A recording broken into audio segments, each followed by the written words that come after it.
how to build your personal brand without feeling like an influencer, she said in air quotes.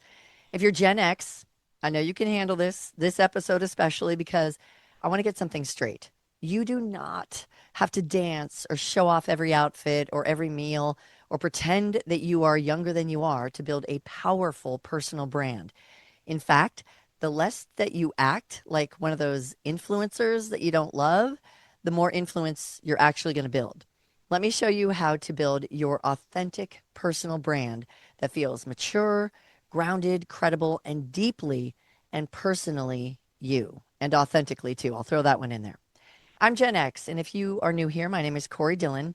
I built an award winning career in radio that I'm very proud of, but I got to a point, a contract was ending, a pivotal point in my life and in my career where I had to look around and face the fact that the industry that I love, that I've been in for decades, is just not where the jobs of the future are.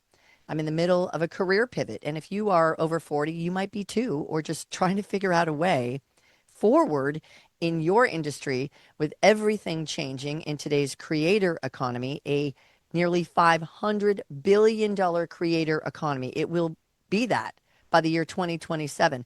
And not to mention AI creating a seismic shift in the way everything is done.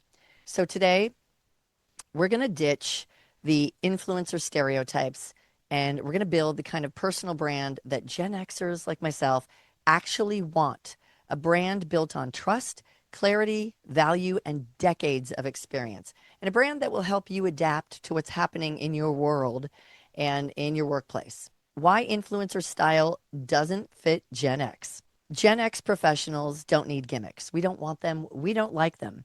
You grew up in traditional media, traditional careers, real leadership. You're a hard worker. I know you are. I am too. So your brand should definitely not feel like cosplay. We don't want to feel like we're dressed up or acting like something that we're not. Sidebar, if you have no idea what your brand is, the best way I've ever heard it described by anyone or how to identify what your brand is it's your reputation. So ask yourself the question, what are you known for? What's your reputation? And you can start to build your reputation engine and not some, I don't know, superficial persona from there. What you ask is the reputation engine. Well, I'm glad you asked. It's a system that will show what you know. It will build trust. It shares your insights and positions you as the person that people will turn to and not scroll past because you're the expert. I want you to build 3 pillars for your non cringe personal brand. We all know what that means, right? Non cringe. We don't want to upset Gen Z. Pillar 1 for your personal brand is authority, your expertise, your insights, your career wins. And some examples Gen X can use starting today. What 20 years in my industry taught me about this. The mistake I've watched hundreds of people make is this. If I had to start over today, here's what I do differently. Those kind of things are part of this pillar that I want you to focus on and think about. Brand pillar number 2, personality not being overly polished, not reading script. You don't need it when you're an expert. Am I right? Not being corporate. We don't like corporate. We like authenticity on social media. Letting people see your point of view, whatever it is, with humor, especially, and confidence is a game changer. So show people who you really are, show your real personality. And your third pillar, humanity. Here's what Gen X forgets: people don't connect with perfection. Nobody wants perfect. It's robotic, it's not believable. They connect with your honesty and your vulnerability. So share the challenges that you're going through, that you've been through, pivots, lessons, and resets that you've made in your career and in your life. Share what's real and what's really happening in your world. How can you build a brand that feels natural? Step 1, clarify your identity. Literally write it down if that helps. I mean, I know we all know who we are by the time we hit 40 and definitely 50, but if you're not clear, you can't expect anyone else to be either. So it's almost like your elevator pitch. Really identify your brand. Maybe put a word cloud out there. Ask people What one word comes to mind when they think of you? That's what I did. Your brand, by the way, is a signal to other people. People need to know quickly who you help, what you teach, what you know, what transformation you create with your skill set and your expertise and your experience. Step two, build signature stories. Your stories are more important than any credential every time. Storytelling is quite literally in our DNA as humans. So share stories like the first big mistake that you made in your career, the moment everything clicked, a turning point, your greatest mentor, maybe a breakthrough. The beauty of sharing your story is that it's uniquely yours. And as Judge Judy once said, you don't have to have a great memory if you're telling the truth. I love that woman. Your signature story might be reinventing your career in your 40s or 50s. This is exactly what I'm doing. And you may be on this journey with me. I'm here for you. Step three, I want you to protect your tone because your tone equals your brand. And there are options that you can intentionally choose, whatever feels more natural, more comfortable to you.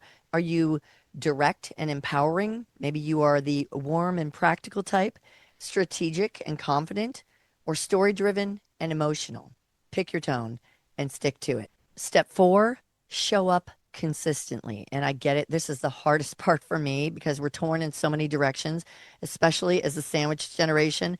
But consistency is key. So show up 2 to 3 times a week, same value, same voice, same message, but showing up, it really makes a difference. Showing up consistently builds the, oh, she's the expert at that recognition and trust. Section four, what you don't need to be a personal brand. You don't need aesthetics. You don't need daily posting. You don't need to trend surf or hop on every trend. You don't need to disclose everything about your life in detail, but if you want to, bless your heart. You also don't need to pretend to be 22 or younger than you are or older than you are, anything other than what you are. And you don't need to be loud, bubbly, or over the top unless that's you. But what you do need is clarity, consistency, and credibility. Section five is the Gen X reset moment. We're going to reset here. You are not trying to be an influencer or what you think that means to Gen Z because you are building a leadership presence on social media for the next decade of your career. You're building a brand that will get you hired, discovered, trusted, and paid because people are going to look to you. You are the expert, you are the authority, you are the one with experience. And if anyone has earned the right to be a thought leader, it's you. So stand 10 toes down with me and know that you can do this, and I'm here to help. Now I want you to download your free worksheet below. It's called Build Your Personal Brand Without Feeling Like an Influencer. It's going to guide you through the messaging, developing your signature stories, and your brand identity too. And subscribe so you don't miss our next episode.